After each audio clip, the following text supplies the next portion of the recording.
dimulai 5 hari sebelum Husain dan pada sahabatnya syahid di Karbala. Tepatnya pada hari Ahad, 5 Muharram 61 Hijriah. Kala itu secara bertahap, pasukan Yazid bin Muawiyah yang terpencar di seluruh kota Kufah berkumpul dan bergabung dengan pasukan Umar bin Sa'ad. Menurut sebuah riwayat, Syabs bin Rubi telah bergerak ke arah Karbala dengan 1000 pasukan berkuda. Ubaidullah bin Ziyad, gubernur Kufah, memerintahkan kepada sebagian pasukan untuk berdiri di jalanan yang menuju ke arah Karbala dan menghalangi siapapun yang membantu Sayyidina Husain. Sejaitnya ada warga Kufah yang hendak membantu Husain. Namun karena dihalang-halangi pasukan musuh mereka pun melarikan diri. Menurut sebuah riwayat, seorang komandan laskar yang sebelumnya bergerak dari Kufah dengan 1000 pasukan. Begitu sampai di Karbala, pasukan yang tersisa hanya sekitar 3 atau 400 orang.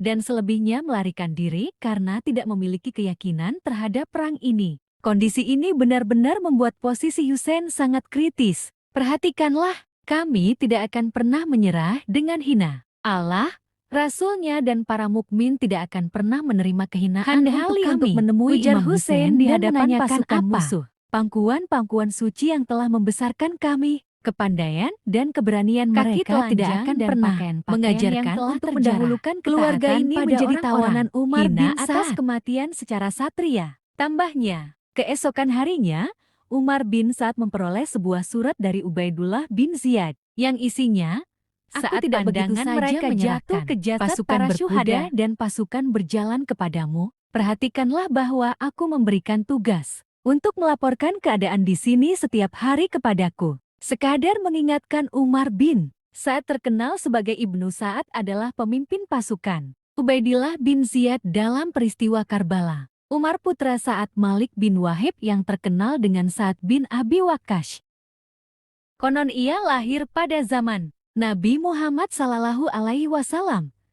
Namun sebagian lainnya mengatakan pada tahun ketika Umar bin Khattab 23 hari 644 menjabat sebagai khalifah. Menurut Tabari, ia pada tahun 17 hari 638 bersama dengan ayahnya Sa'ad bin Abi Waqqas turut serta dalam pembukaan kota Irak. Ketika itu, ia masih remaja dan ia mendapat tugas dari ayahnya untuk membebaskan Rasul Ain. Atsam al-Kufi berkata, ketika Husain bin Ali melakukan hijrah dari Madinah ke Mekah dan berlindung di Mekah karena menghindari pemberian bait kepada Yazid bin Muawiyah, Umar bin Sa'ad menjabat sebagai Amir atau Amir Haji Mekah. Ketika ia melihat para jemaah haji di Baitullah menyambut Imam Husain, Umar pergi ke Madinah dan menulis surat kepada Yazid, memberitahu tentang kedatangan Imam Husain ke Mekah. Pada mulanya Ubaidullah bin Ziyad menjanjikan Umar bin Rai dengan syarat harus berhadap-hadapan dengan Imam Husain.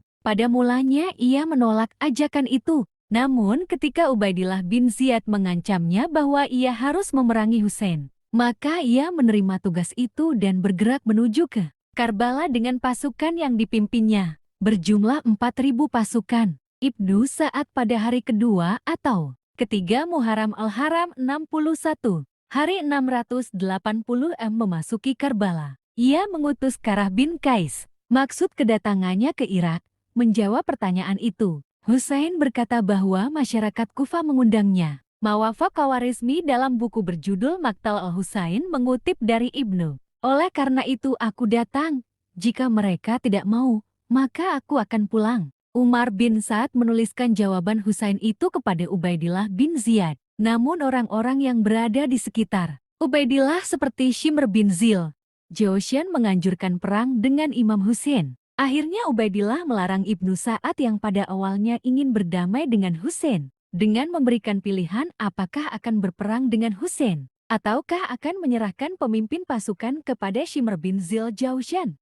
Ibnu Sa'ad dalam menjawab surat, Ubaidillah berkata kepada Shimr bahwa ia sendiri yang akan tetap menjadi pemimpin peperangan dan akan berperang melawan Husain. Pertemuan dengan Ibnu Sa'ad Sayyidina Husain sempat berbincang-bincang dengan Umar bin Sa'ad beberapa kali. Laporan sejarah dengan redaksi yang bermacam-macam telah dinukilkan untuk peristiwa ini. Pada salah satu pertemuan, Husain memberi pesan lewat Amru bin Karazah Ansari untuk disampaikan kepada Umar bin Sa'ad. Sehingga terjadi pertemuan antara dua pasukan itu pada malam hari. Umar bin Sa'ad dengan disertai 20 personel, penunggang kuda dan Husain juga dengan disertai pula oleh 20 personel. Penunggang kuda pergi ke tengah medan pertempuran. Husain meminta para sahabatnya untuk pergi ke samping medan peperangan dan Umar pun demikian. Pada saat itu, mereka berbicara antara yang satu dengan yang lain.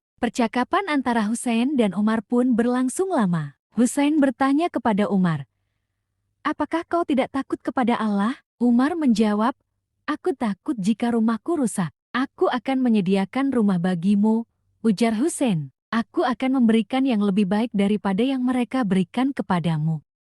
Janji Husain. Ibnu Atsam dalam bukunya berjudul Al-Futuh menceritakan, mendapat tawaran Husain, Umar bin Sa'ad pun diam dan tidak memberikan jawaban apa-apa. Husain sambil meninggalkan mereka bersabda, "Ira kecuali sedikit saja." Umar bin Sa'ad berkata, "Aku berharap kau tidak makan gandum. Apabila tidak ada gandum, maka akan ada jubarli." Imam Husain berkata, "Bagaimana dengan dirimu sendiri? Allah akan segera mengambil jiwamu dan engkau tidak akan terampuni di hari kiamat." "Mereka akan mengambil hartaku," jawab Umar. "Apakah engkau mengira akan sampai pada pemerintahan Rai dan Gurgan?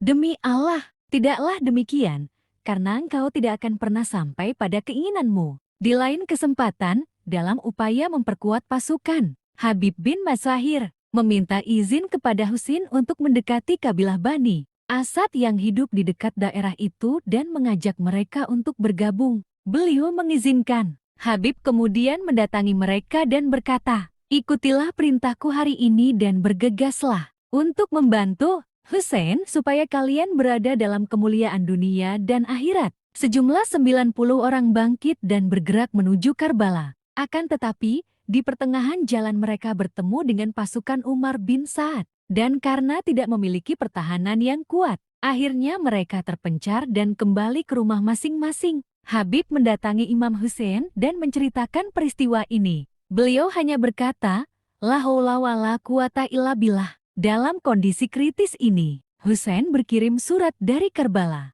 kepada saudaranya Muhammad bin Hanafiyah dan Bani Hashim. Seakan dunia sama sekali tak pernah ada, dan demikian inilah dunia yang berkesudahan dan tanpa arti. Sementara akhirat adalah senantiasa, tulisnya.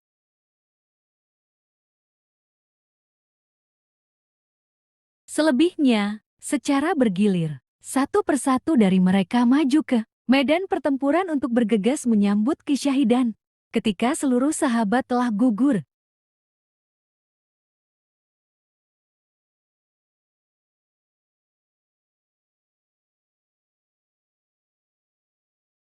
Husain pun sendirian, tak berteman. Dengan pandangan penuh haru, beliau memandang ke arah jasad-jasad para sahabatnya dan memanggil mereka satu persatu. Kemudian bergerak ke arah perkemahan untuk mengucapkan perpisahan terakhir. Setelah itu, beliau lantas mengeluarkan pedang dari sarungnya, berdiri berhadapan dengan musuh, dan memulai peperangan yang tak seimbang. Musuh segera mengepungnya dari segala arah. Tiba-tiba, sebuah anak panah bercabang 3 mengenai dada sebelah kirinya, menancap tepat di jantungnya. Sementara tubuhnya dipenuhi oleh 100 lebih anak-anak panah yang menancap.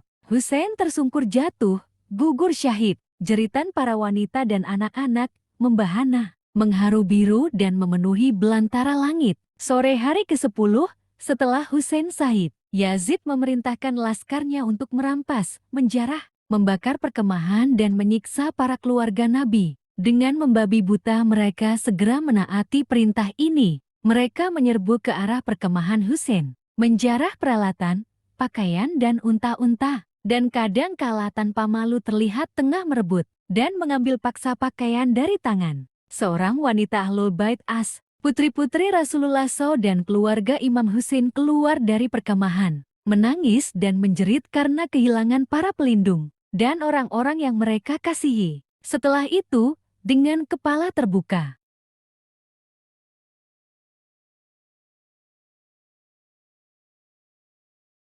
perempuan-perempuan ini berkata, "Lewatkanlah kami dari tempat terbunuhnya Imam Husain." Kembali terdengar jeritan dan raungan yang membahana. Mereka menampari wajah-wajah mereka sendiri. Setelah peristiwa ini, Umar bin Sa'ad mengumumkan pada laskarnya, "Siapakah di antara kalian yang bersedia menginjak-injak punggung dan dada Husain dengan kuda?" 10 orang bangkit menyatakan kesediaannya dan mulai mengarahkan kuda-kudanya untuk menginjak-injak tubuh Husain.